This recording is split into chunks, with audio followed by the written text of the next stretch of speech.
안녕하세요. 김성길 목사와 함께하는 GTS 말씀 묵상 시간입니다. 오늘은 세 번째 주간의 다섯 번째 날 묵상입니다. 다섯 번째 날 묵상의 주제는 관계 성공학입니다. 우리에게 부딪혀 있는 환경이나 또 우리가 아이들은 공부하는 일들, 또 우리가 직장에서 하는 일, 업무들, 이런 것들하고 관계를 말합니다. 자기와의 관계, 다른 사람들과의 관계, 그 다음에 환경이나 업무와의 관계, 이렇게 돌아가면서 주제를 정하는데요. 오늘은 바로 이 환경, 또 업무, 또 아이들은 공부.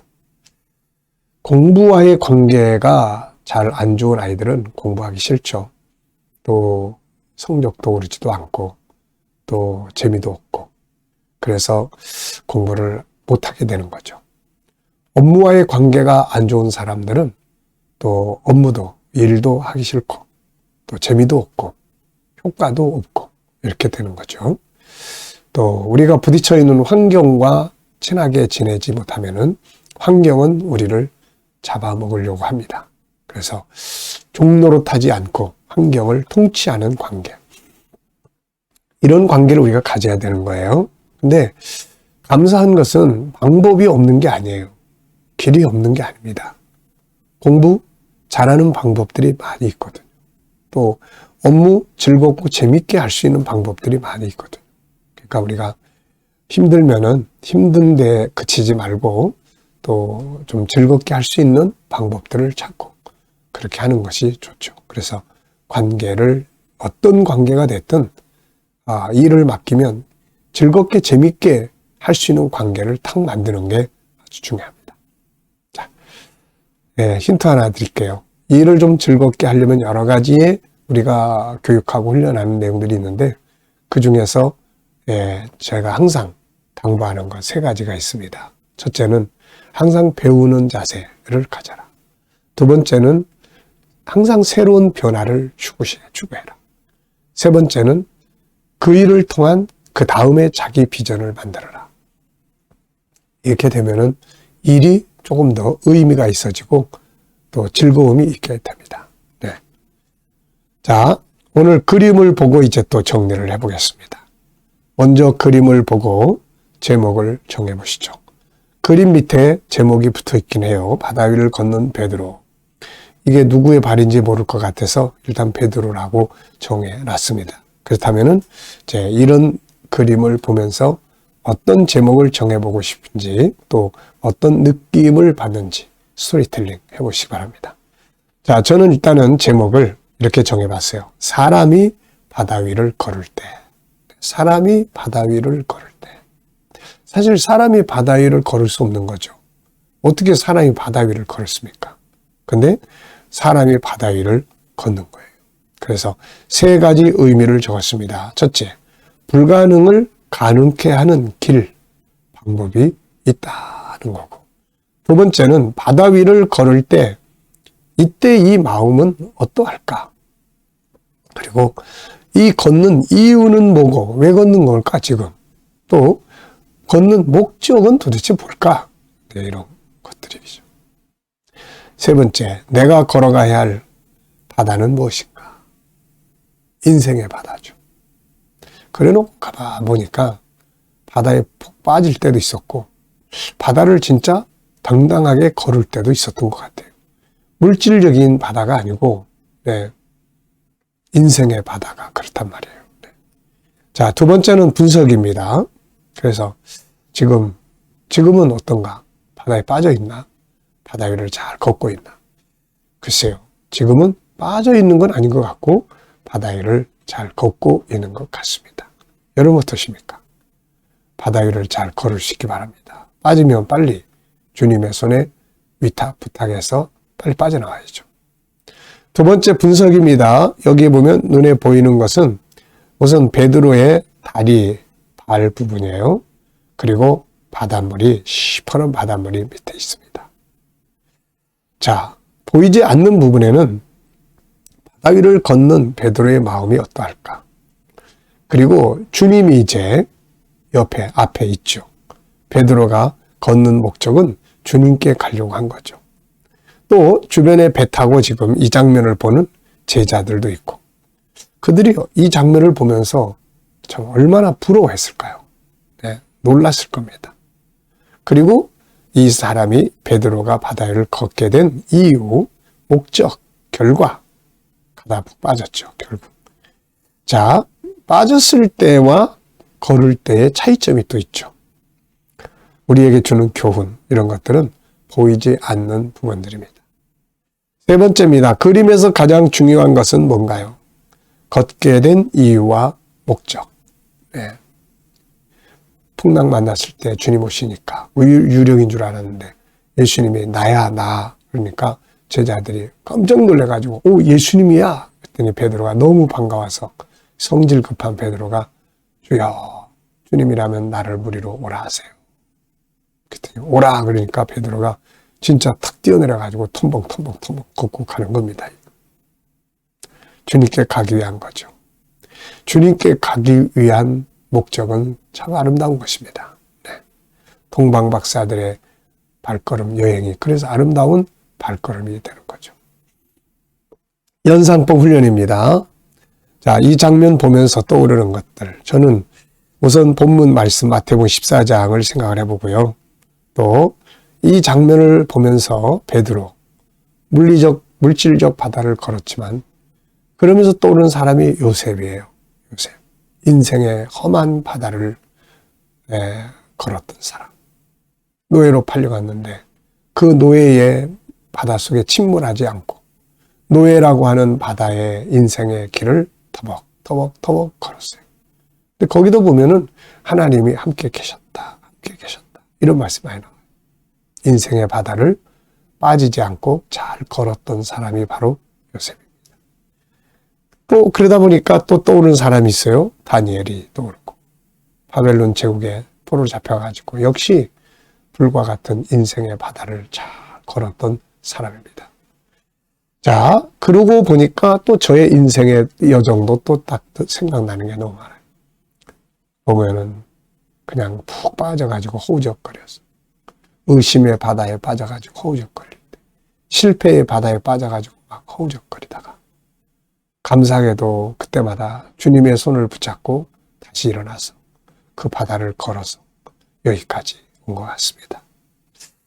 자, 상상력 키우기입니다. 이 그림을 가운데 두고 앞에 그림을 정해 보시는데 저는 앞에는 풍랑을 만난 제자들과 바다 위로 오시는 예수님 그리고 현재 그 다음에는 이제 참 사람의 앞길을 한 길도 몰라요. 몇 발짝 걷다가 바람 보다가 푹 빠져버리는 베드로. 자, 미래를 어떻게 살고 싶은가요? 그렇다면 지금 뭘 해야 될까요? 역시 또 적어보시기 바랍니다. 자, 이거 이렇게 적다 보면은 기도가 되고 점점점 확실성을 갖게 되고 그래요. 주님 꼭 이렇게 이루어 줄 줄로 믿습니다. 자, 그래서 가장 아름답게 사는 방법, 원하는 길들을 쭉 적어보시고 그걸 기도하시고 이런 목표와 비전 방향이 없으면은 인생이 항상 우울하고 두렵고 그렇죠. 성취감도 없고. 자, 본문 말씀도 읽어보죠. 3342. 오늘이 닷째 날이니까 어느 정도 이제 이 말씀을 내 속에 다 암송할 수 있으리라 생각을 합니다. 자, 읽어보죠. 예수께서 즉시 제자들을 재촉하사 자기가 무리를 보내는 동안에 배를 타고 앞서 건너편으로 가게 하시고 무리를 보내신 후에 기도하러 따로 산에 올라가시니라. 저물매 거기 혼자 계시더니 배가 이미 육지에서 술이나 떠나서 바람이 거스름으로 물길로 말미암아 고난을 당하더라. 밤 사경에 예수께서 바다 위로 걸어서 제자들에게 오시니 제자들이 그가 바다 위로 걸어오심을 보고 놀라 유령이라 하며 무서워하여 소리 지르거늘 예수께서 즉시 이르시되 안심하라 나니 두려워하지 말라. 베드로가 대답하여 이르되 주여 만일 주님이시거든 나를 명하사 무리로 오라 하소서 하니 오라 하시니 베드로가 배에서 내려 무리로 걸어서 예수께로 가되 바람을 보고 무서워 빠져가는지라. 소리질러 이르되 주여 나를 구원하소서 하니 예수께서 즉시 손을 내밀어 그를 붙잡으시며 이르시되 믿음이 작은 자여 왜 의심하였느냐 하시고 배에 함께 오르매 바람이 그치는지라. 배에 있는 사람들이 예수께 절하며 이르되 진실로 하나님의 아들이로소이다 하더라. 아멘. 어제 감사한 일들 무엇입니까? 오늘 감사한 일들은 또 뭔가요? 미래에 감사하고 싶은 것들을 한번 적어보십시오. 저는 미래의 삶을 기도하고 있으니까 그것을 이루실 하나님께 항상 감사하고 있습니다. 자, 1번입니다. 오늘 본문에서 느끼는 건 뭔가요? 네, 저는 7가지를 쭉 적었어요. 가장 그래도 마음에 와 닿는 내용들. 우선 제자들을 즉시 보내시는 장면 많이 이야기를 했죠. 그 분위기에 휩쓸리지 않게 하시려고. 그 다음엔 주님은 혼자 기도하러 가신 거. 혼자의 영성. 세 번째, 바다 위로 걸어오신 주님. 제자들한테 다가오시는, 찾아오시는 주님. 기독교의 본질이에요. 기독교는 하나님이 우리를 찾아오세요. 네 번째는 유령이라고 하는 제자들. 같이 계시는데 그걸 알지 못해서 하는 우리들의 모습이죠. 베드로의 기도와 기적. 자, 베드로 용감해요. 그리고 주님 앞에 확실합니다. 오라는 말씀을 주세요. 이 기도 중에 가장 중요한 기도는 말씀을 주세요. 주님, 이러한 일을 만났는데 제가 이 상황에서 어떻게 하면 좋을지 말씀을 하나 주세요. 이게 진짜 중요한 거예요. 말씀이 해결의 키니까요. 자, 그리고 이제 베드로가 가다가 빠져버립니다. 베드로의 바다에 빠져요. 성경은 왜 빠졌는지를 써놨어요. 바람을 보다가 빠져버려요. 예수님과 말씀에 매였을 때는 안 빠졌는데 바람 보다가 빠져버립니다. 자, 그리고 이제 주님과 함께 배에 타고 갑니다. 결론은 주님과 함께 가는 거죠. 두 번째입니다. 본문을 나에게 적용시켜 본다면 무엇을 어떻게 활용할 수 있을까요? 전 2가지를 적었는데요. 하나는 시선을 주님께. 말씀에 매하라. 말씀에 매하라. 아무리 믿음이 좋은 것 같다가도 어느 날 이 2가지에서 딱 벗어나는 순간 우리도 현재 문제들 속에 빠져가지고 허우적거립니다. 죽으면 죽으리라 이런 믿음이 있다가도 어느 날인가는 또 막 허우적거려요. 그래서 항상 우리가 이거 노력해야 합니다. 세 번째, 본문을 다른 사람에게 적용한다면 어떻게 적용할까요? 저는 예수님의 입장에서 제자들에게 행하신 일을 생각을 해봤어요. 그래서 2가지를 적었습니다. 하나는 위로를 주는 자, 또 하나는 용기와 도움을 주는 자. 위로를 주고 용기를 심어줄 수 있는 관계. 이러면 아마 다 좋아할 것 같아요. 이렇게. 네 번째입니다. 본문을 내 업무나 환경에 적용해 본다면 어떻게 적용할 수 있을까요? 저는 이렇게 적어봤어요. 업무의 바다를 걸어라. 업무의 바다를 걸어라. 업무도 하다 보면은 막 힘들고 지치고 막 그런 속에 빠지게 되잖아요. 그러면 하기 싫고 그만두고 싶고 막 그렇습니다. 근데 이 바다에 빠지지 말고, 무기력의 바다, 또 막 하기 싫은 그런 어떤 권태감의 바다, 나태함의 바다, 이런 데 빠지지 말고 걸어야 된다. 그래서 영감 없는 그런 업무, 영감, 주님을 생각하고 말씀에 매이다 보면은 영감을 얻게 돼요. 그리고 베드로가 보여줬던 가고자 하는 열정, 주님께 가고자 하는 열정. 그러니까 업무도 역시 뭔가를 이루고 변화시키고 발전시키고자 하는 그 간절함, 열정이 있으면 좋겠다 하는 생각을 적어봤습니다. 자, 30절로 31절에 질문 2개 만들게요. 이 30절로 31절은 베드로가 이제 바다를 걷다가 바람 보고 빠져가는 장면이에요.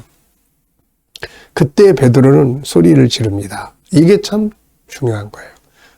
위기에 빠지면 소리질러 부르짖어야죠. 그 속에서 자기 혼자 허우적거리다간 죽는 것밖에 더 있겠습니까? 그랬더니 예수님은 또 즉시 손을 내밀어서 붙잡으시면서 믿음이 작은 자여 왜 의심하느냐 그러셨잖아요. 책망을 하시되 건져는 주신다. 자, 질문 2개 만들어 봤습니다. 베드로가 바다에 빠진 이유는 뭔가? 본문에 나와 있죠. 바람을 보고 문제를 보면 빠져들어갑니다. 그걸 딱 놔두고 주님을 보면 걸을 수가 있어요. 이길 수 있단 말이죠. 두 번째, 믿음이 작은 자의 특징과 결과는 뭔가?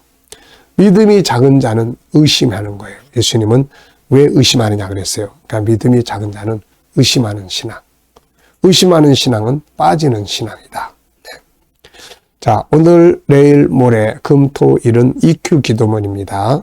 그래서 관계, 나, 가족, 또 다른 사람들, 또 모든 관계를 위해서 기도하는 겁니다. 오늘의 과제입니다. 환경과 업무, 공부에 대해 더 이해해보고 사랑해보자. 자, 묵상하겠습니다. 본문 말씀 한번 생각해 보시고요. 외울 수 있으면 한번 외우셔도 좋습니다. 그래서 또 말씀을 생각하고 묵상하면서 또 오늘 만날 사람, 오늘 해야 될 일들, 또 해결해야 될 문제들, 가고자 하는 방향, 그 다음에 이제 예수님을 생각하고 물어보는 거죠. 주님, 이럴 때 이 사람한테 무슨 말하면 좋을까요? 주님이라면 어떻게 하시겠습니까? 그리고 이제 기다리는 거죠.